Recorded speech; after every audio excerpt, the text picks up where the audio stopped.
Korban yang tak lain istrinya sendiri merupakan seorang guru SMP Negeri 12 di Konawe Selatan.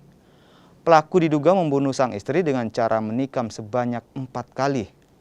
Dari video amatir, korban terjatuh di jalan setelah ditikam pelaku. Warga yang berada di lokasi kejadian sempat membawa korban ke rumah sakit untuk mendapat perawatan medis. Namun nyawa korban tidak dapat tertolong. Di hadapan petugas, pelaku mengaku tidak berniat membunuh. Sasaran pelaku yakni sang ipar yang dinilai menjadi penyebab keretakan rumah tangganya. Sebelum insiden terjadi, sang istri sudah 3 hari meninggalkannya dan meminta cerai meski dirinya menolak. Sebetulnya saya tidak punya niat untuk membunuh istriku. Kemarin 3 hari mulai hari Sabtu, saya incer saya punya ipar karena penyebabnya semua ini adalah iparku, kakaknya istriku. Iya, kebanyakan mereka yang fasilitasi, termasuk itu tadi bapak yang di sini itu, sipilnya Polda.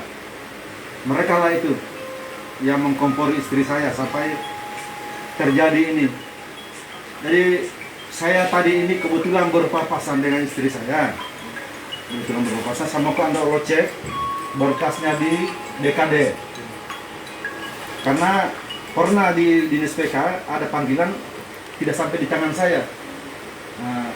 Saya pergi cek ternyata ada panggilan saya waktu hari Senin itu. Jadi pisau ini kita ambil dari mana? Saya beli di pasar. Kapan kita beli?